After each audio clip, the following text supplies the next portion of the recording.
توينا نفري أبيمو تزكعل كم تنكبت تتغير أبيمو تزكعل كم يفندت حزري ما أسمع فلناكي كم زانب سنا ورد تزكعل سي ما حنقرنا كيف موقفنا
جردين زنبرو كغرو غلن زنبرو كغرو يرانا مالت تزلو اسرارها دكان سلمتا يالو يخاتبل برايفت سيكتور مالت كو دكان مالتي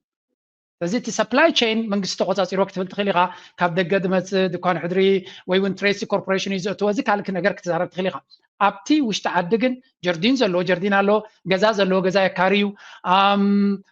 دكان زلو هوتيل زلو سي خيد الو نحنا نبلو زلنا كسفح الو وين نبل كسفح الو دما نسن تسفيحو سبعوي يسرح زركب هذا منغست كغبرو زخل كعا نتوم تريفوم زلو كتور خل هذا منغستي بخماي كتحجزو تخل and I am saying at some point is كل سب نابزو كنا تنزارب زلمه منغست ترى he is going to change the course مس يخم دليتكم غبر كبليو and by the way نزوم ابوندا زنبر غزاوت تمالو وسدو زبلم زلو تايديسو سب كابيتال دي كونن غزاهم وسدو زبلم زلو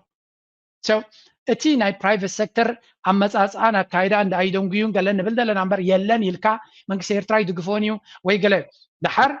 اتي cultural set up نايز بيرترا بحاده تاكيب يبلع اب غزا بحاده صلوت غير يبلع እዚ culture እዩ ኣብ ኣሜሪካ ክግበር ከሎ ሰብ ከም ኖርማል ቁጠባ ፖሊሲ ዝወስድ ኣብ ኤርትራ ክግበር ከሎ ግን መሰል ሰባት ዝጠቅም ዘሎ ይመስሎ እዚ ኻንታይ ካበይ ዝመጽ ይልካ we need to explain to people this እንታይ እቲ ፖሊሲ ናይ መንግስቲ ኣበናይ ደረጃ እንታይ ዓይነት ፖሊሲ ይገብር ክዳን ኣብ ኤርትራ ዓለባ ዲኻ ክትክደን ገለ መንግስቲ በቲ ዝኸዶ ዘሎ መንገዲ ክሪዮ ከሎ ፕራዮሪቲ ኮነ ክዳን ነው ሽፎን ተኸደን ጨርቂ ተኸደን ገለ ተኸደን ኣብ ይኮናን ዘለና ናይ ግሪክ ማርካታት ክትክደን ሻነል ናይ ፈረንሳ ናይ ጣልያን ጉቺ ክትክደን ኣብኡ የለና ንስኻስሎ ኣይትሕሰብ ወይ ዝብላካ ዘሎ ስለዚ ከተምፅኦን ተደሊኻ ይቐፅዓካ መኪና ናይ ገዛ ክትገዝእ ከለኻ ኣብ ኢትዮጵያ ናብነት 100% ታሪፍ እዮም ዝገብሩልካ 100% ስለምታይ ኣይንደልን ኢና ፅርግያ የብልና መንግስቲ ኤርትራ ድማ ከምኡ ጠቕላላ እውን ኣይተምፅእ ዝብላካ ኤልሲ ዘይጌርካ ገንዘብ ዘይሂበካ ድማ ከምዚ እዩ ምክንያቱ ንስኻ ትደልዮ ነቲ ዶላር ንሕና እንደልዮ ነንበይኒ እዩ نحن ندليو مدهانيت كنغزالو نحن ندليو تراكتور كنغزالو حاولنا تزاربسي ابو اي تغاغي نسوق حتتن بتزريو زلو كنتاتون እዚ ድማ እቲ ተራና ሚዲያ ኣብዚ we have to explain the bigger picture እስዝራያ ተባዓይኑ ክሪያ ከሎ ተደንግጸካ ሓንታ አደ ንኽትነብር ደቃ ንኽተምር ሰብኣያ በአገልግሎት ኮይኑ ትገብሮ ዘላ አይን ፈርደላኒና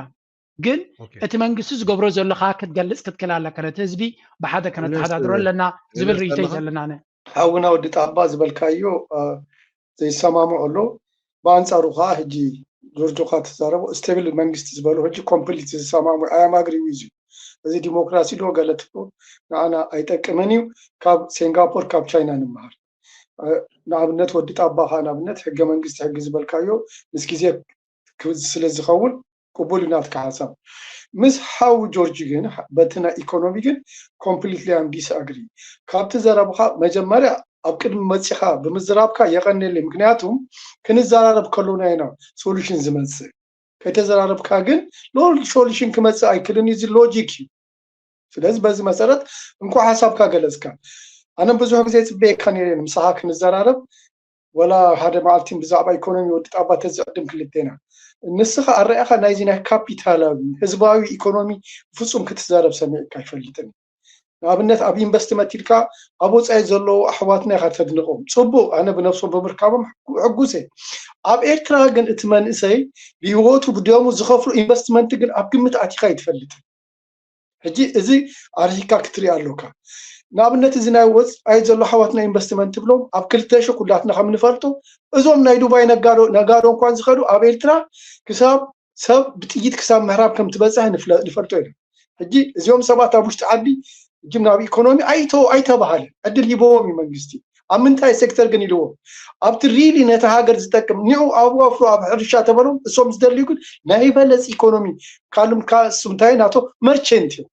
እምበር ሃገራዊ ፕሮብሌም ምስ ሃገራዊ ኢኮኖሚ ተቀይዱ ዝኸይድ ፕላኒንግ የብሎም ኩኑም ክንብሎም ኣይንኽእልን ስለዚ ኣብዚ ግምት ከነእቱ ብሓፈሽኡ ከዓ ንስኻ ሕጂ ብዛዕባ ህዝቢ ኤርትራ ኣብ ኤርትራ ሓንቲ ፍሉይቲ ቃል ኣለ እጅ ትብል ቃል ኣነ ብዙሕ ቋንቋ ፈትሽ ኣይረኸብክዎን እምቢ ያ ፍሉይቲ ዋላ ገርመካ ገዛና ሓደ ንእሽተይ ቆልዓስ ኣላ እጅ ክትብል ከላ ከምዚ ታይገር ኮይና ትረኣትኒ ስለዚ ህዝቢ ኤርትራ እጅ ባህላይ ከም ዝኾነ ፍለጥ ስለዚ እዚ ፍሉይናትና ዌፐን ካልአይና ህዝባዊ ኢኮኖሚ ዘሎና ኢና እንታይ መሲሉካ ኣብ መርዓዲ ኣብ ሓዘን ኣብ ውራይ ክንከይድ ከለኻ መኣዲ 8 ሰባት ኢና ኮፍ ንብል ንምንታይ እዚ ኢኳሊቲ እዚ ኣብ ግምት ከተእትሉካ ስለዚ ሕጂ ወዲ ጣባ ግዜ ሓሉ ካብ ዝበለኒ መሰረት ንእሽቶይ ማርክሲዝም ተተፅን እቲ ነቲ ህዝቢ ክትፈልጡ እዚ ካፒታሉ ኣተሓሳሰባ ግን ስዒሩ ንማንም ኣይጠቅምን ንመጻኢን እዚ ካፒታል ትብሎ ናብ ኤርትራ እንደር ኣትዩ ክስቶ ሰበስልጣን ብላዕ ወዲ ብላዕ መፅዩ ሃገር ናብ ኩናትን ጥፍኣትን ከጥዋ ስለዝኽእል ብኸመይ ንጥቀመሉ ዘታ ክንገብር ቁሩቤ ስለዚ ልክ ከም ሲንጋፖር ኩላትና ኢኮኖሚና ብሓባር መንግስቲ ከዕቢ ይኽእል ኣብ ኤርትራ ስራሕ የለውን ገለት እኹል ትረፍቲ ስራሕ ዘሎ ኣብ ኤርትራ ኮይኑ ግን እንታይ ኮይኑ መሲሉካ ስራሕ ኣወዳእኒ ነቲ ሰራዊት ግን እኹል ደሞዝ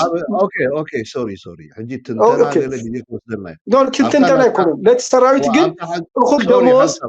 ኣብቲ ሓፀር ዝበለ ሕቶኻሲ ናይ ኣይዲዮሎጂ ክመፀካ ሕጂ ግዜና ሴፍ ክንገብር ናይ ኣይዲዮሎጂ ፀገም ይደለካ ኢኻ ትብሎ ዘለካ ዳት ሚንስ ዩ ኣር ካፒታሊስት ናይ ኒዮ ሊበራሊስት ኣተሓሳስባ ኣለካ ኣብቲ ኢኮኖሚ ናይ ኤርትራ ኢኻ ትብል ዘለካ ስለዚ ባዕልካ ብዝበልካዮ እቲ ናይ ማርክሳዊ ወይ ናይ ማርክሲዝም ፍልስፍና ወይ ኣይዲዮሎጂ ኣብ ቁጠባ ኤርትራ ዘለዎ ተራ እዩ ፅቡቅ ኢኻ ትብል ዘለካ ኦኬ ሕጂ ኣይደነው ኣነ ኣሎ ዲቲ ማርክሳዊ ፍልስፍና ወይ ኣይዲዮሎጂ ዝበሃል ኣብ ዓለምና ሎመሲ ኦልሬዲ ዳርጋ የለን ሕጂ እቲ ናይ መብዛሕትኡ ኤርትራ ናይ ማርክሳዊ ፍልስፍና ናይ ቁጠባ ይኮነትን ትኽተል ኣብ ኤርትራ ማርክሲዝም ኣሎ ቻይና ብምንታይ ድያ ማዕቢላ ናይ ማርክሲዝም ርእይቶ ኮይና ብዘምፃ ማርክሲዝም ክብለካ ከለዎ ግን ከምቲ ናይ ደርጊ ግዜ ንስኻና እንፈልጦ ካራ ጌርካ ቅተሎ ዘይኮነስ ፅቡቅ ጌርካ ማርክሲዝም ኣንብቡ ህዝቢ ብኢኳል ጌርካ ዴቨሎፕመንት ምምፃእ እዚ ከዓ ሕጂ ሚሰርሕ ኣብ ዓለም ኤኒዌይ ግን ሓንቲ ነገር እዚኣ ወዲእካ ኣልፈልካ ግዜ ክወድ ሓንቲ እያ ዘለና ኣማ ህዝቢ ኤርትራ ግን ስራሕ ዘይብሉ መንእሰይ የለው ንዚ ክትፈልጥ እቲ ዘሎ ሽግር ግን እንታይ እዩ እቲ ሃገር ኣብ ስራሕ ማለት ኣብዚ ማርኬቲንግ ዕዳጋ ኣፍርያ ክሰድድ ንሱ ንእሽቶይ ግዜ ምስትኩን ስለዘይ ተጣምበር ኣብ ዲጋዲዮም ኣብ ፅርግያዲዮም ተዋፊሮም ይሰርሑ ኣለዉ ህዝቢ ከዓ መንግስትን ብሓባር ሰሪዮም ነቲ ኢኮኖሚ ይዕብዩ ስለዘለዉ እዚ ኣብ ግምተቱ ማርክሲዝም ክብለካ ከሎ እዚ ናይ ኮሚኒዝም በሎ ቅጥቅጦ ዘይኮነ በዲልካ ማርክሲዝም አንብቦሞ እንታይ ከም ዘሎ ክርዳእካ ይኽእል ኢንተሌክቹዋል ናይ ኢኮኖሚ ሲስተም ማርክሲዝም ገና ይተግበር እንድልኪልካዮ ግን ከም ቻይና የቀኒል ግዜ ከውዳልካ ሓውጆ ደንካ ዘራዊ ስርዓት ኣራያ ይደለካ ስለዝበልካዮ obviously ጆርጆ እንታይ ምስ ቀጽል ወዲ ግዜ ፍያስር ማይ ሆነ ተንታሓ ቴንክ ዩ ቬሪ ማች ኦኬ ጆርጆ ኣብዛሕቶ እቲ ናይ ኤርትራ ቁጠባ ኣብ ኤርትራ ክኸውን ኣለዎ ትብሎ ብናትካ ናይ ካፒታላዊ ኣረኣይ ናይ ምዕራብ ናይ ቁጠባ ተኣሽሙ ኢኻ ትርኢ እሞ ብዛዕባ ማርክሲዝም አይደል ነው نما دحان እንታይ ምበልኳ ኣነ መሲልካ ወጣባ ጀነራሊ ማለት ብዛዕባ ቁጠባ ናይ ኤርትራ ክዛረብ ዝኽእል ፕሬዚደንት ኢሳያስ እዩ he never mentioned marxism or communism or anything ቀደም ኤርትራ ክትብገስ ከላ ሲንጋፖር ክን ከውን ኢና ኢሎም Singapore is a market economy ግን market economy political ግን controlled politica ዘለዎ ማለት እዩ so they already calculated ነዚ ነገር እዚ ካልኣይ ኣብ ዝሓለፈ 20 ዓመት ፕሬዚደንት ኢሳያስ ዘድንቆ ቁጠባ እንተሎ ቁጠባ ናይ ቻይና እዩ governmental system ቁርብ ትለይ ሪዘርቭ ዝኾነ ዲሞክራሲ ኣለዎም ቻይና ግን ናቶም እዩ they have a history ምስ ኩነታቶም ዝኸይድ ዓይነት ፖለቲካል ሲስተም ኣለዎም ቁጠባ ናቶም ግን ካፒታሊዝም እዩ with ሊሚት ኣለዎ ብዙሕ ግዜ ቃና ነቲ ህዝቢ እውን ነዚ ከፍልተ ይደሊ ኣነ ዝደልየ ኢኻ ትዛረብ እዚ ድማ ነቲ ሰብ ንክመርፅ ዕድል ክህልዎ ይኽእል እዩ ኤርትራ ኣብ ስቴት ኦፍ ኢመርጀንሲ ስለ ዘላ እምበር ናይ ኮሙኒዝም ወይ ናይ ማርክሲዝም ፍልይ ዝበለ ቁጠባ ትኽተል ዝብል እምነት የብለይ ኢና እቲ ዘሎ ሳንክሽንስ ፕላስ ዌስተርን ፕሬሸር ዝፈጠሮ ዳኣ እምበር ካብ 91 ክሳብ 93 ዝኸድዎ መንገድን ድሕሪ 93 ድማ ነቲ መንግስቲ ዝቆፃፀሮ ዝነበረ ካምፓኒታት ፕራይቬታይዝ እዮም ገይሮሞ ስለዚ ነቲ ፕራይቬታይዝ ዝገበርዎ እውን ኣብ መንግስቲ ዝመለስሉ ግዜ ኣይተራእየም ብዙሕ ከም ዘለዎ ዳ ተበላሽቲ ትካላት እምበር ኤርትራ ሲ ነቲ ናይ ፕራይቬት ሴክተር ክቐትልዎ ዝጀመሩ ወይ እውን ክመውት ዝጀመረ ብዙሓት መቸም ዝኸማን ሓደ መንግስቲ ኤርትራ ብግልፂ ስለዚ ተዛረበ እምበር እቲ ፕራይቬት ሴክተር ወይ እውን ቶም ኢንቨስተር ካብ ኤርትራ ዝወፁ ምስ መንግስቲ ኤርትራ ተዘራሪቦም እዮም ፎሬን ካረንሲ የብልናን ስለዚ እንታይ ክግበር ይኽእል ተባሂሉ መብዛሕትኦም ኣብ ጁባን ኣብ ኡጋንዳን ዘለዉ ምስ መንግስቲ ኤርትራ ጥቡቕ ዝምድና ዘለዎም እዮም so don't consider like መንግስቲ ኤርትራ ኪድ በዓልካ ትፈልጥ ኢሎም ዝኸዱ ይኮኑ እዚ ብድሕሪ መጋረጃ ከይዱ እኮ ፕሬዚደንት ኢሳያስ ረኽቦም ነይሩ እዩ so they have these connections እንታይ ማለት እዩ መንግስቲ ኤርትራ per definition አንጻር ፕራይቬት ሴክተር ኣይኮነን ናተይ መረዳእታ ማለት እዩ እቲ ዘሎ ኩነታት ግን ዝበዝሐ መንእሰይ ኣብ ሃገራዊ ክተት ከሎ ከመይ ጌርካ ፕራይቬት ሴክተር ትገብር እዩ እቲ ክውንነት ዝፈጠሮ ፀገም እምበር መንግስቲ ኤርትራ ፕራይቬት ሴክተር ፀላ ኣይኮነን ኩሉ ሰብ ብሓደ ነቲ ዘሎ ክማቐለሎ ኣይኮነን እቲ ዘሎ ኩነታት ምስቲ ሕቶ ናይ ሃገራዊ ድሕነት ኣጎናዚብካ ኣተሓይስካስ እንታይ ክትገብር ትኽእል እዩ እምበር ከምኡ እንተዝኾነ እንታይ ክገብር ሰብ ድኳናት ገይሩላ ብኤርትራ ስለምንታይ ሆቴላት ኣሎ ስለምንታይ ሬስቶራንታት ኣሎ ሬስቶራንታት እኮ መንግስቲ ድጎማ ይገብረሎም ወይ ገለመ ኣይኮኖም ፕራይቬት ሴክተር ኣሎ ኣብ ኤርትራ ዋላ ብኣዋጅ ዝተወረሰ ገዛውቲ እኮ መንግስቲ ፕራይቬታይዝ ገይርዎ እዩ ኤግዛክትሊ ስለዚ መንግስቲ ንኣብነት ባራቶሎ ሸይጥዎ ይመሊሱ መንግስቲ ፕራይቬታይዝ ገይርዎ እዩ ብዙሓት ትካላት ካብ 93 ክሳብ 97 ብዙሕ ትካላት እዮም ፕራይቬታይዝ ገይሮም ድሕሪኡ ነቲ ፕራይቬታይዝ ዝገበርዎ ድማ ከም መንግስቲ ሃይለማርያም መንግስቲ ዘመሓድሮ ኢሉ ይወሰዶን ክሳብ ሕጂ እውን ጥራይ እንታይ እዩ ተን ካምፓኒታት ስፔር ስለዝሰኣና ዝኾነ ነገር ስለዘይኣትወን ተቐደም እውን ተዳኺመን ስለዝነበራ ቡ ገይረን ተበላሽየን እምበር እቲ መንግስቲ ብደፊኒሽን ጀርዲን ዝነበሮ ክግሮ ገለ ዝነበሮ ክግሮ ይረአናን ማለት እቲ ዘሎ ኣሰራርሓ ድኳንሲ ስለምንታይ ኣሎ ኢኻ ትብል ፕራይቬት ሴክተር ማለት እኮ ድኳን ማለት እዩ ስለዚ እቲ ሰፕላይ ቼን መንግስቲ ተቆፃፂሮ ክትብል ትኽእል ኢኻ ካብ ደገ ድመፅእ ድኳን ሕድሪ ወይ እውን ትሬሲ ኮርፖሬሽን እዩ ዘእትዎ እዚ ካልክ ነገር ክትዛረብ ትኽእል ኢኻ ኣብቲ ውሽጢ ዓዲ ግን ጀርዲን ዘለዎ ጀርዲን ኣሎ ገዛ ዘለዎ ገዛ የካርዩ ድኳን ዘለዎ ሆቴል ዘለዎ ሲኸይድ ኣሎ እዩ ንሕና ንብሎ ዘለና ክሰፍሕ ኣለዎ ኢና ንብል ክሰፍሕ ኣለዎ ድማ ንሱን ተሰፊሑ ሰብኣዊ ስራሕ ዝረክብ እቲ መንግስቲ ክገብሮ ዝኽእል ከዓ ነቶም ተሪፎም ዘለዎ ክጥውር ይኽእል ነቲ መንግስቲ ብኸመይ ክትሕግዞ ትኽእል And I am saying at some point is كل سب نابزو كنا تنزارب زلمة مكسير ترى he is gonna change the course ما يخم دليتكم جبار كبليو and by the way نزوم أبونداز نبرو جزاوت تمالو سود وزبلام زلوا تايديسو سب كابيتال ده يكونون جزاهم سود وزبلام زلوا so اتي ناي private sector أما أنا كايدا عند أيدون جيون قالن نبلد لنا نمبر يلن يلكا مكسير ترى يدقفونيو ويقلب دحر اتي cultural setup نهز بيرترا بحادة تأكيد يبلع أبجزا بحادة صلوات جيري يبلع إذا culture يو إذا ناقبرو خلوجن جردينا ناتيز اللو قراتنا ناتيز اللو so we have to also distinct نزغن فلاليه لنا أما زاز أنا إذا بيرترا private sector نيرويو من البعض تقراتنا عدي كتبل تغليقة ناتو جردين ناتو قرات جني زخصكوس ناتو قرات تاي دكوا عاب خماي صار حاجم بعلي دفلت نسون تغير كاد خا كم حبرة السبكت معبل تغل so basically the way I say it أنا capitalist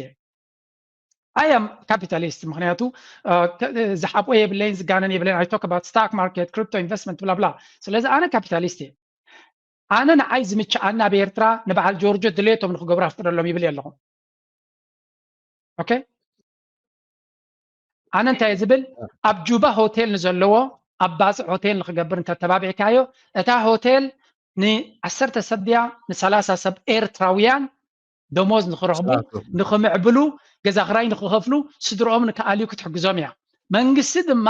ታክስ ክረክብ እዩ ቱሪስት መፂኦም ብዙሕ ገንዘብ ክኸፍሉ እዮም ቁጠባናትና ክሰፍሕ እዩ ንብል ኣለና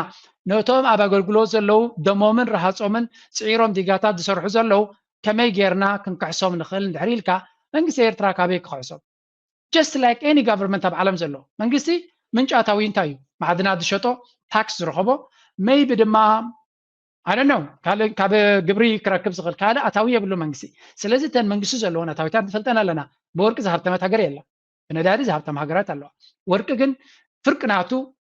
ብሓመድ ኮይኑ ስለ ዝኸይድ ብሕሱር ዝሽየጥ ከምቲ ዝድለ ዘይትረብሓሉ ካብዚ እቲ መንግስቲ ዘለዎ ዓቕምታት ድሩት እዩ ነቲ መንግስቲ ክንሕግዘቱ ኮይና ኣብ ኤርትራ ሰብ ካፒታል ሰብ ዓቕሚ ዘለዎም ከይዶም ከበርክቱ ግበርዎም እዚ ክብል ከለኹ ክርዳእና ዘሎ ኣነ ንኣብነት ኣብ ኤርትራ እንድሕር ከይደ 3 ሰባት ተቆፂረን 3 ኤርትራውያን ሕግዝ ኣለኹ ደ ኣለኹ ኣነ ጠቕላላ ናይ ኤርትራ ከምዚ ንስኹም ትብሎ ዘለኹም ንዓኻ ይከውን እዩ ከምዚ ናትካ ተሓሳስባ የድልን እዩ ኪዶ ኣብ ካልእ ጥፉ እንድሕር ኢልካ ኣነ እኮ ኣብ ስዊስ ይነብር ኣለኹ ኣብ ካልእ ሃገር ኢንቨስት ክገብር ዕድል ኣለኒ ነቶም ኣብ ኤርትራ ዘለዉ ሲ በቲ ዘለኹም መቐፅሉ በቃ እሱ ጥራይ ናትኩም ኢኻ ትብሎም ዘለኻ ንስኻ ከም ትብል ዘለኻ ኣብ ኤሮፓ ኣብ ኤርትራ ዘሎ ሰብ ከምኡ ኣይብልኒ ኣብ ኤርትራ ኣብ ደገ ኮይንካ ከም ትብል ዘለኻ ኪድ ንስኻ ኣብርዮም ሕራይ ድሕሪ ነቲ ንሶም ዝነብርዎ ዘለዉ ላይፍ ኳሊቲ ኦፍ ላይፍ ፅቡቕ እዩ ትብል ድሕሪ ኮይንካ ደንከ ተብርዮም ኣለካ ወይ ሪያሊስቲክ ኮይንካ ኣብ ኤሮፓ ስለትነብር ዘለኻ እታ ኣብ ኤሮፓ ትነብሮ ዘለኻ ነቶም ኣብ ኤርትራ ዘሎ መንእሰያት እውን ይግብኦም ምዃኑ ክትርዳእ ኣለካ ሕቶ ናይ ሃገራዊ ድሕነት ስለ ዝኾነ ሃገር ፀገም ስለ ዝወረዳ ደኣይ እምበር ይግብኦም እዩ እኮ ከምቲ ንሕና መኻይን ንገዞ ዘለና መኻይን ክገዙ እኮ ይግብኦም እዩ ስለምንታይ ንዖም ከም ዘይሓልመሎም ኣነ ኩሉ ግዜ ድዮም ኣብ ኣገልግሎት ኮይኖም ክነብሩ ኩሉ ግዜ ድዮም ዲጋታት ጥራይ ክሰርሑ ሳምደይ ዋላ ሃገር እኮ ከምዕብል ይደሊ ኣነ ትዘቕረቡ ሓሳባት እጃስ ናይ ማርክሲዝም ወይ ናይ ካፒታሊዝም ኣተሓስባ ኣይኮነን just ኣብ ኤርትራ ዘሎ መንግስቲ ናይ ኮሙኒስት ኣተሓስባ የብሉን መለክዕ ናይዚ ብዙሕ ንሪኦ ነገር ኣሎ let's say መንግስቲ ኤርትራ ናይ ማርክሲዝም ወይ ሌኒዝም ኣተሓስባ ነይርዎ ስርዓተ ኢኮኖሚናትና እውን ስርዓተ ቁጠባ ናይ ኤርትራ ካበይ መፅያ እዚኣ ጥራይ ክውስኸልካ ወጣባ ካብቲ ማሕበራዊ ፍትሒ ትብል እያ ትመፅእ እታ ኮሙኒዝም ገለ ትመስሎም ማሕበራዊ ፍትሒ ማለት ግን ርትዓዊ ዲስትሪቢሽን ዝርግሐ ናይ ፀጋታት ናይ ሃገር ማለት እዩ ርትዓዊ ኣዲኻኒ ካብቲ መንቲልካ ነትሃቦ ኣይኮነን ብዙሕ ግዜ ሕጂ ዋላ ቪክቲም ኮይኑ ኣሎ ዝወዲ ኤርትራ ሚን መንግስቲ ኤርትራ ሲ ናይ ሶሻሊስት ስርዓት ናይ ኣይቲ ኮሙኒስት እዩ ትግንባር ትውድብ ገለ ብልዎ ግን ኣይ ዶንት ቲንክ ሶ ማለት ከምኡ ንኸይንብል ብዙሕ ግዜ ብዘለዓልኮ ነገር ኣላ ኣነ ብዙሕ ግዜ መንግስቲ ኤርትራ ሲ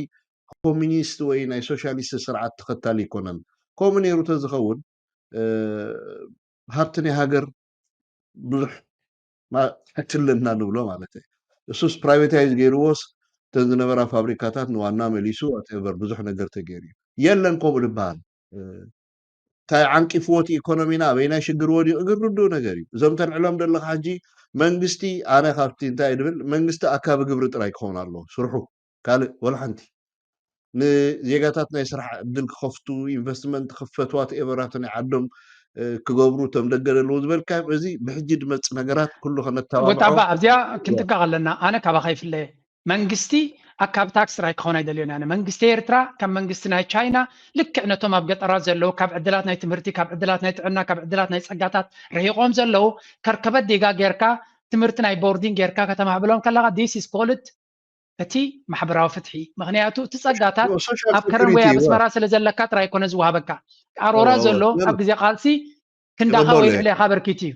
ይቕበል ኣነ ንፊቸር የድብለካ ዘለኹ ንፊቸር እምበር እቲ ኣብ ሰዓት መንግስቲ እንታይ ይገብር ኣለዎ ነቲ ዘለዎ ፀጋታት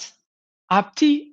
ኤርትራዊ ኩሉ ማዕረይ እንድሕር ትብል ኮይንካ ብሪያሊስቲክሊ ንኣብነት መንግስቲ ኤርትራ ዲጋ ከርከበትን እታው ዘሎ ዝገበሮ ውስድ ኣቢሉ ኣስመራ ምፅጋን ኣይመኸበዶን ክንዱ ይመወሰደሉ እቲ ስሚንቶ ነቲ ዲጋ ጥራይ ዝተጠቀመሉ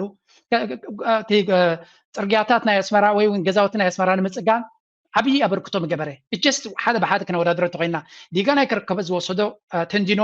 ስሚንቶ ፃዕሪ ኤቭሪቲንግ ኣብ ከተማ ፕራዮሪቲ ናቱ ከተማ ምፅባቕ ነርቶ ዝኸውን ገለ ክፋል ናይታ ከተማ ከፀብቕ ምኻለ ተቢኻኒ ኣብ ከርከበት ዘሎ ግን ሎንግ ኣብ ዓዲ ማለት እዩ ናተይ ርእቶይ ተስፋ ገብር ከዓኒ በዚ ሕጂ ንኣብነት ክትገይሽ ከለካ ንዓዲ ሲ ብቱርኪ ብገለ ዲ ገለ ኣለዋ ኣሕዋት ሸቃጦ ማለት እየን ብኣየር ገይረን ዝሸቀጣ ብጣዕሚ ጀጋኑ ደስ ዘብል ሓቂ ዘረባ ማለት ኣሰቡተን ኣብ ኣገልግሎቶም ዘለው ደቀን ከዕብያ ዝተገብራ ሕጂ እቲ ሸቐጥ ከመይ እዩ ንኣብነት ሕጂ ሓንቲ ሰብ ክሕልፏ ስለ ዘይክእሉ በቲ ኤርፖርት ዳርጋ ክንደይ ምክለኩም 20 ድዩ 30 ክዳውንቲ ገይራ ትሓልፍ ማለት እዩ ሓንቲ ከምኡ ቴሌፎናት መዓት ክስታያት ማለት እዩ ሕጂ ከምዚ ሕጂ ጋሻ ኣነ ሓልፍ ኣለኹ እውን በጃኻ ዝሓወይ ገሌላኻ በሻንጣ ተሰክመካ ንሕዋትካ ትሕግዝ ደስ እዩ ዝብለካ ግን እቶም ቱርካውያን ይኹኑ ወላ ካልኦት ዓድታት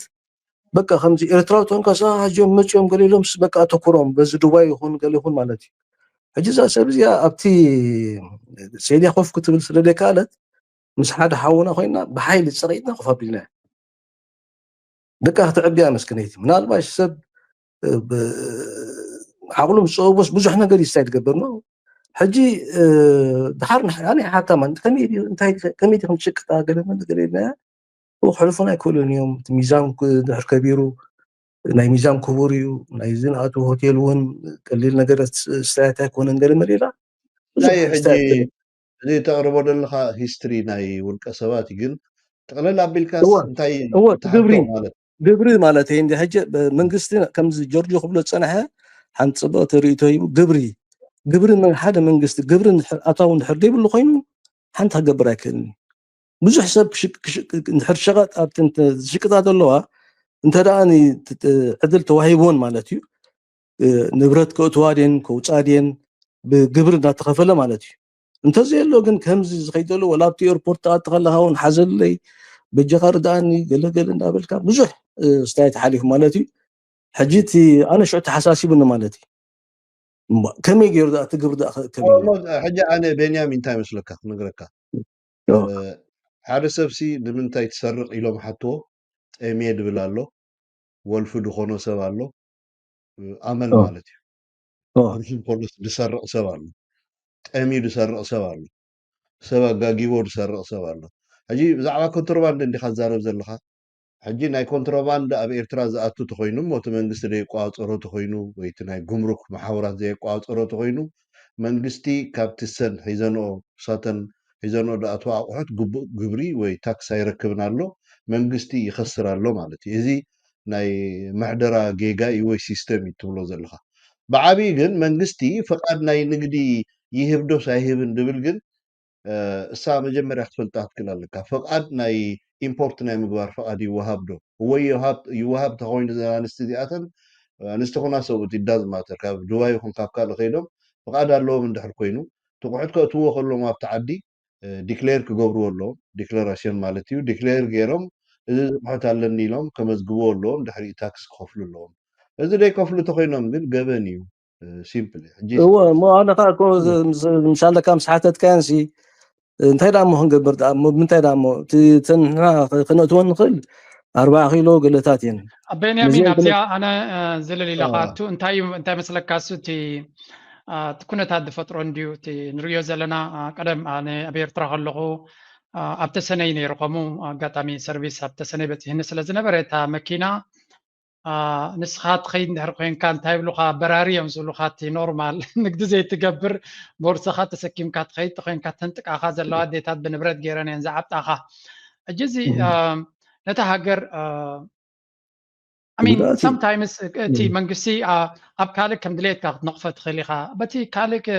እቲ መንግስቲ ስለምንታይ ነቲ ክዳንን ገለን ይዓፅዎ እንድሕር ኢልካ ድማ ኣብ ኤርትራ ዝኣክል ክዳን ኣሎ ኣም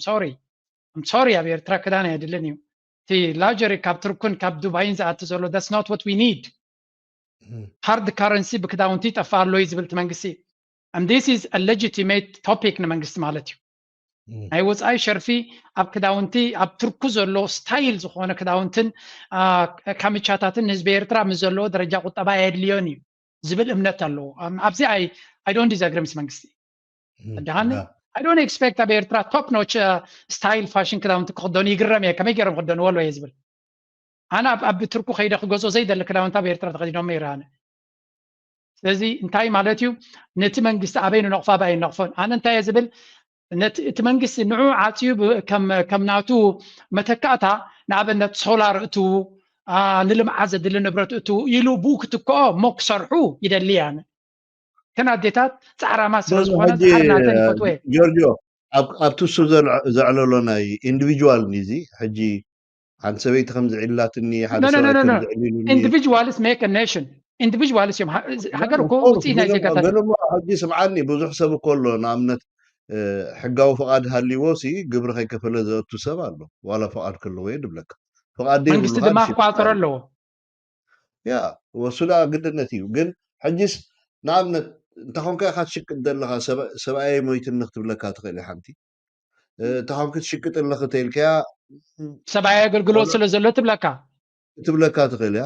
እንተኾንክ ትሽቅጥ ኣለክ ክትብላ ኣይደኖ ብዙሕ ሽግር ኣሎ ናይ ውልቀት ብናይ ውልቀ ሰባት እንድሕር ከነልዕል ኮይና ማለት ናይ ከም ሃገር ደረጃ እንዲ ዝሓቲ ዘሎ እቲ ዝግበር ዘሎ እቶም ክነግዱ ዝፍትኑ ዘሎ ንግዲ ስራሕ እዩ ሂወት እዩ ሰብ ሰሪሑ ሰሪሕካ ንበርተልካ ሰብ ክሰርሕ ጥራይ እንታይ እዩ እቲ መንግስቲ ንገለ ክዓፁ ከሎ ሓደ ግዜ መንግስቲ ናቱ ኣተሓሳስባ ኣለዎ ማክሮ ክትሓስብ ኣለካ ሓደ ምሁር ኤርትራዊ ኣብ ኤርትራ ብቀረባ ዝመላለስ ዝበለኒ እዚ መብዛሕትኡ ግዜ ኤርትራዊ ዝጋግያ ኣብ ናይ ሚኒስትሪ ንግዲ ከይደ ንዓኻውን ከም መወከሲ ኮነካ ሕጂ ብዛዕባ ንዛረቦ ዘለና ናይ ቀንጠመንጥ እንዲ እዚ ወዲ ዛረቦ ደሎ ንኣብነት 1000 ናቕፋ ናይ 2-3 ናቕፋ ፌስታል ሒዛ ትመፅእ ሓዘለይ ትብለካ 2-3 ሞባይል ሒዘ መፅን ሓዘለይ ይብለካ ንሕና ግን ብዛዕባ ናይ ኢንቨስትመንት ንዛረብ እንተኮይንና ናይ ንግዲ እቲ ናይ ንግዲ ፍቃድ ብሕጋዊ መንገዲ ክወሃብ ኣሎ ሕጋዊ ማለት እዩ ኢምፖርተር ኢኻ ሕጂ ኢምፖርተር ኮይንካ እንታይ ተምፅእ እንታይ ካ ተምፅእ ሕጂ ኣብ ኤርትራ እንታይ እዩ ዘድሊ ሕጂ መብዛሕትኦም ትሽግር ኮይንዎ ዘሎ ነቲ መንግስቲ ኣብቲ ናይ ክፍሊ ንግዲ ዝተረድእ ኣብ መጀመርያ ደረጃ ብፍላይ ድሕሪ ናይ መኸተ ኩናት ገለ እቲ መንግስቲ ነቲ ሃርድ ካረንሲ ማለት እቲ ናይ ካብ ባንኪ ዶላር ሓቲትካ ናይ ደገ ኣቑሑት ከተምፅእ ዓፂዎ ንምንታይ ዓፂዎ ነተን ፀንሐ ሃርድ ካረንሲ ክዕቅበን ስለደለየ ቢክዮት ዓብ ኩናት ክካየድ ኣሎ ዋትኤቨር ክከላኸለሉ ስለደለየ ፅቡቅ ጌጋ ይኮነን ቁኑዕ ነይሩ ሕጂ ኤልሲ ክትከፍት ኣይትኽእልኒ ኢኻ ካብቲ ባንኪ ከይድካ ማለት እዩ ኣነስ ካብ ዱባይ ድዩ ካብ ቻይና ናይ 20,000 ዶላር ኣቑሑት ከምፅየ ተይልካ ፍቃድ ይሂበካ መንግስቲ ድሓር ናበይ ኢኻ ትኸይድ ናብ ናሽናል ባንክ ኢኻ ትኸይድ ዶላር ሃበኒ ኢኻ ትብሎ ናሽናል ባንክ የብሉን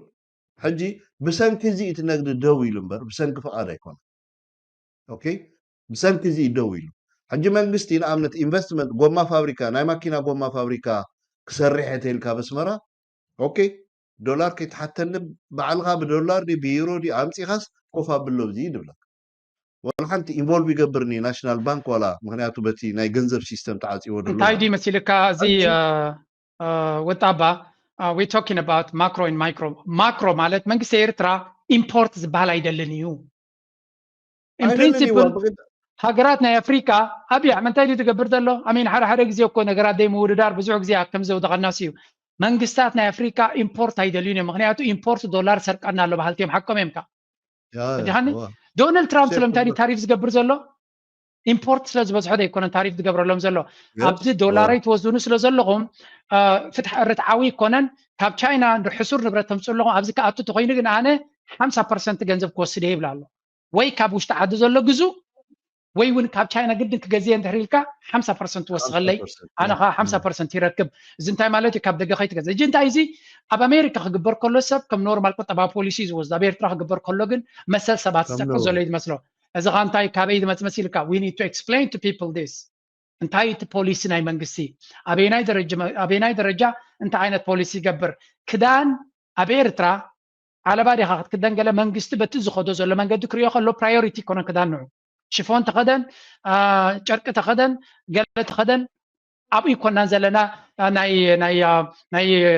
ግሪክ ማርካታት ክትክደን ሻነል ናይ ፈረንሳ ናይ ጣልያን ጉቺ ክትክደን ኣብኡ የለና ንስኻ ስሉ ኣይትሕሰብ ወይ ዝብለካ ዘሎ ስለዚ ከተምፅኦ እንተደሊኻ ይቐፅዓካ መኪና ናይ ገዛ ክትገዝእ ከለኻ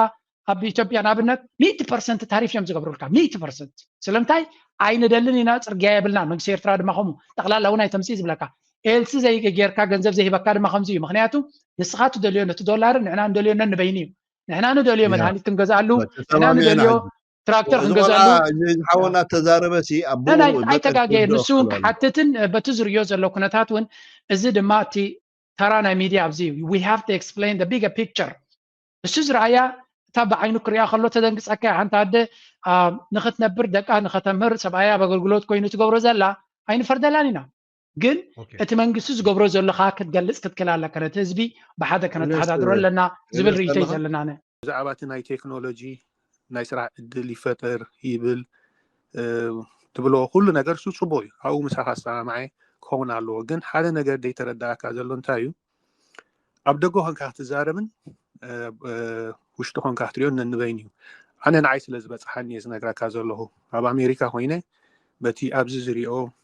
ناي ميديكال تكنولوجي ناي توم حقايم ناي نرسات بوزح كومو أب إيرترا كون كجبر ينتانيرة بوزح نجارات أورجانيزيشن غيرنا بوزح أوحت أخاهيبنا سديدنا قلما تسلم تايم كم زي جبرو سلم تايم كم تزي جبرو زبل بوزح وقاساتات بوزح كأخومو هنتين ناتيو ناتكون هنتينات كاب صبو استبقس مخونو أبزو على حنت الزتراتر نجاري باللين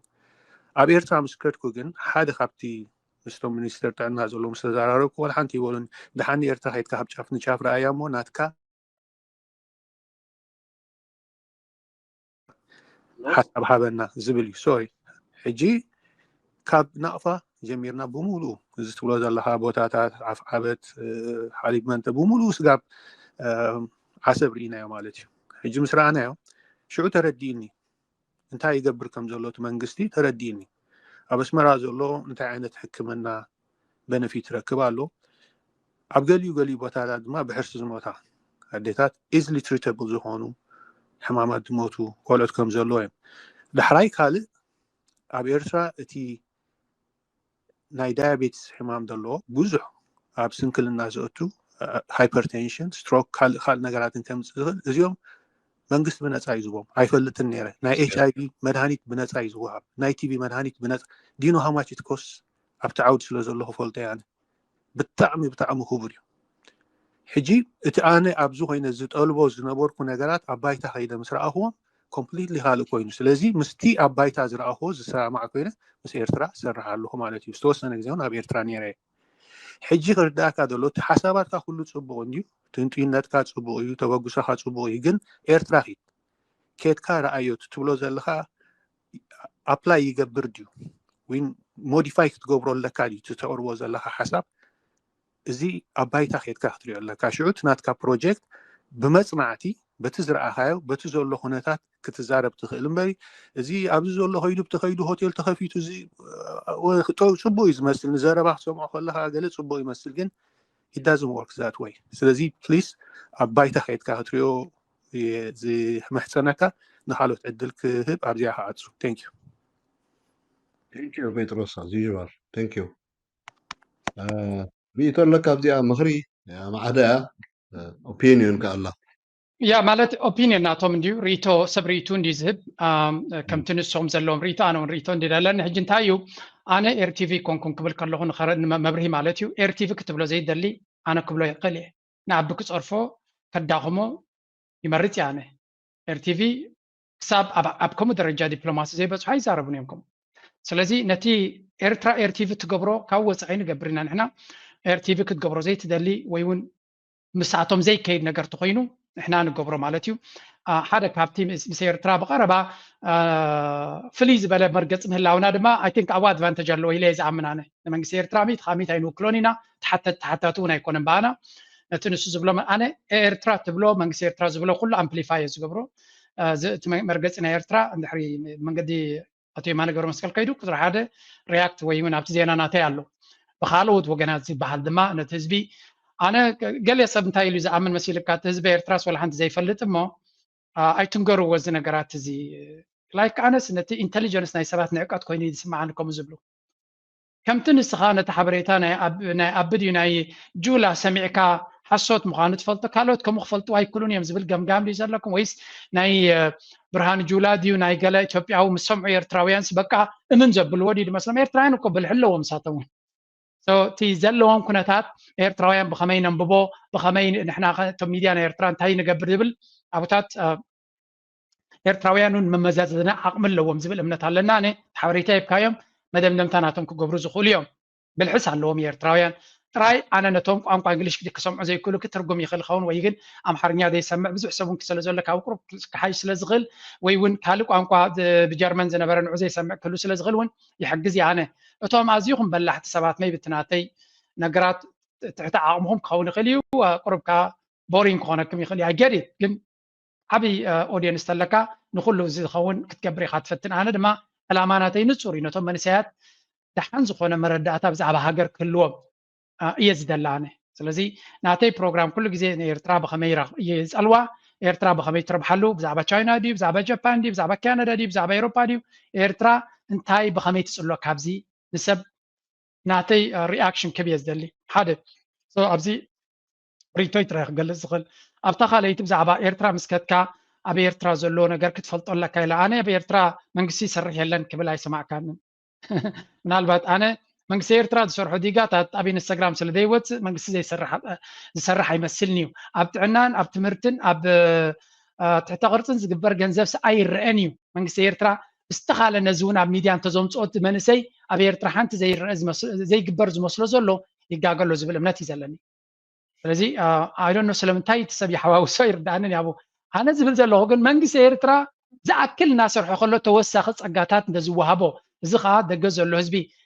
I don't understand ስለምንታይ ደገ ዘሎ ሰብ ገለ ንክገብር ነቲ ሃገር ሕማቕ ኮይኑ ዝስምዖም maybe ናይ ተሓሳስባ ፍልሊ ኣለና ኣነ ግን ናተይ ውልቃዊ ርእቶ እየ ዝደሊ ኤርትራ ድማ ብዙሕ ሓሳባት ናቱ ሓሳብ ፅቡቕ እዩ መንግስቲ ኤርትራ እንተኮይኑ ብዙሕ ምርጫታት ክህልዎ እዩ ኣነ ንመንግስቲ ኤርትራ ክፀሉ ዝኽእል ሰብ ኣይኮንኩን ደረጃ ይኮም ይኮነን ኣብኩም ዓቕሚ የለኹን ኣነ ግን ነቶም ኣብ ደገ ዘሎ መንእሰያት ኤርትራ ተስፋ የብላን ኣብ ኤርትራ ገፅና ክንሓስብ ኣይንደሊና ንዝብሉ ኖ ኣብ ኤርትራ እውን ይከኣል እዩ እቲ ኣብ ኤርትራ ክገብሩ ኣይክእልኒ ኣብ ኬንያ ክገብር ኣብ ሩዋንዳ ክገብር ኣብ ስዊድን ክገብር ኣብ ስዊስ ክገብር ትብሎ ዘለኻ ኣብ ኤርትራ እውን ክከኣል እዩ ዓቕሊ ጥራይ ገበር እየ ዝብል ኤርትራ ድማ ነቶም ህዝባ ክትጥቀመሎም ኣለዋ ወላ እኳ ብኣካል ርሒቆም ተለዉ እቲ ካፒታል ናቶም ንስዊድን ንኖርዌይ ዝህብትም ዘሎ ንኤርትራ ክህብትም ክንጥቀመሉ ኣለና ንህዝቢ ኤርትራ ንመንግስቲ ኤርትራ ክጠቅም ክኽእል ኣለዎ ክብል ከለኹ it doesn't work that way ክትብለኒ ከለኻ how dare you ስለምንታይ ከምኡ ትብል ኤርትራውያን እኮ ፅቡቅ ሆቴል ክርዩ ኣብ ኤርትራ ድሌት ኣለዎም እዩ ማስ ተረጊሞም ኮይኖም መንግስቱ እውን እኮ ስለዘይፈትዎ ኣይኮነን ኢንተርኮንቲነንታል እኮ እንታይ ትመስል ነይራ ክሰርሓ ከለዎ እኮ ንዝክር ኢና በዓል ሳባና ሆቴል ክስራሕ ከሎ ኩሉ እቲ ሆቴላት ክስራሕ ከሎ እኮ ኣስመራ ካሊእ ነይሩ መንግስቲ እኮ ሰርሕ ነይሩ እዩ ኩነታት ብድሆነ ሃገራዊ ድሕነት ስለ ዝገጠመ እምበር ሆቴላት ምስራሕ ሕማቕ ኢሉ ይፈልጥን እዩ እቲ ቀረባት የለን ፀጋታት ኣየዳልናን ኢንፍራስትራክቸር ጎዲልና እዮም ዝብሉ ዘሎ እምበር ክስራሕ ኣይክእልኒ ኣብ ኤርትራ ኣይትሕሰቦ ስለምንታይ ከምኡ ዓይነት መልእኽቲ ክመሓላለፍ ይመርፁ እቶም ሰባት I don't get it ሎሚ እንተዘይተገበረ ድሕሪ 5 ዓመት ክግበር እዩ ኣብ ጁባ ተሰሪሑ ዘሎ ሆቴላት ታይም በቃ ንግዜ ኢኻ ትፅበ ኩሉ ያ ጥራይ እንታይ ግን ግዜ ክመፅእ ሲ መጀመርያ ገዛ ክስራሕ ከሎ ኣብ ርእስኻ ይስራሕ ይድበሃል ተዲኻኒ everything is built in your mind ኣለኹም ግን እታ መፀዋዕታ ናቱ እንኮ ዝያዳ ተትኸይድ ክክብደት ናይታ ሃገር ዝኸይድ እየ ኣነ ግን እውን ዝያዳ ክርየ ክኸይድ እየ ክበፅሖ እየ እንደ ኣምላኽ ተፈቒድዎ እውን በዓል ኣነ እኮ መፃኢና ወዲና ዘለና ኢና ኣብ ኤሮፓ ኣነ ወዲየ ዘለኹ እንዲ ኣብ ኤሮፓ እቲ ዕድላት ተተፈጢሩ ቬኬሽን ንክንገብር ዘይኮነስ ኣብ ስታብሊሽት ክንከውን ይሕልምና ኣብ ኤርትራ ክንነብር ኣብ ኤርትራ ክንምዕብል ንኤርትራ ከነማዕብላሲ ወዲና ዘለና ኢና ንሕና ማለት ኣብ ስዊስ ምህላወይስ ኣገዳስነት የብሉን ኣብ ቢዝነስ ናተይ ምስ ስዊስ ተዓዝ ኣይኮነን ስለዚ ደደይ ኤርትራ ነገራት ዝኸፈተትሉ ጠቕሊልካ ንክንከይድ ተዳሊና ዘለና ብዙሓት ኣለና ሶሪ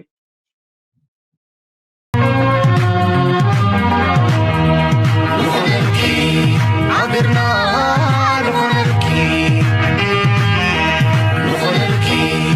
ኤርትራ ንኾነልኪ ንእግሪ ክሰክሳን ንስባን ክትልፍን ጋብን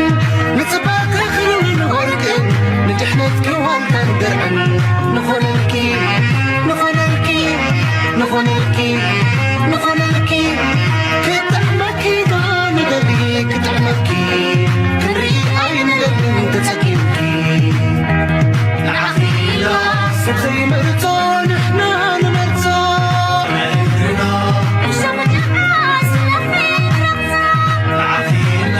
ጠምጠሚልና ንዕረን ጭልቶ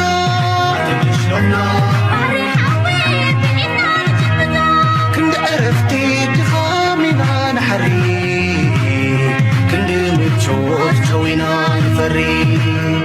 أبيمو تزكعي كم تنكبت تتغي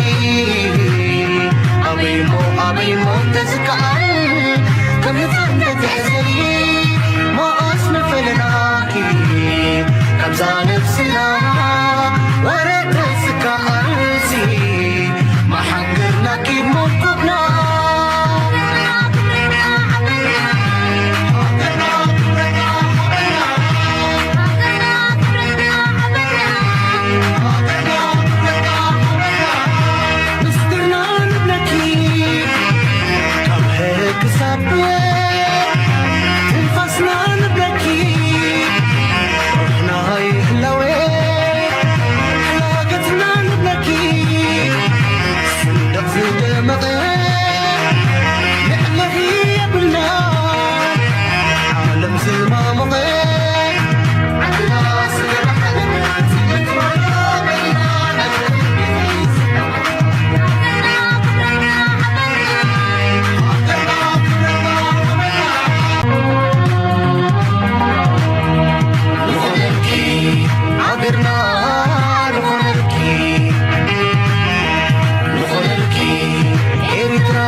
أبيمو تزكعي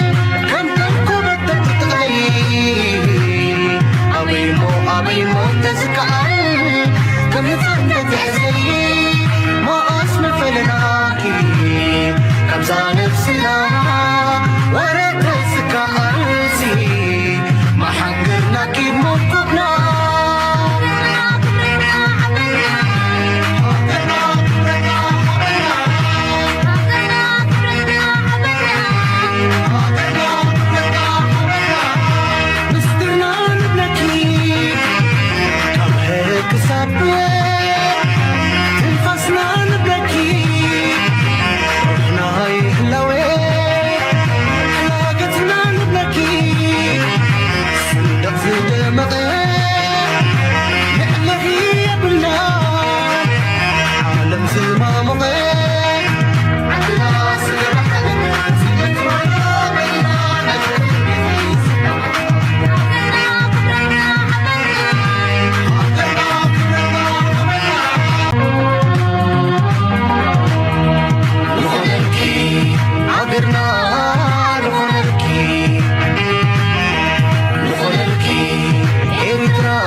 أبيمو تزكعي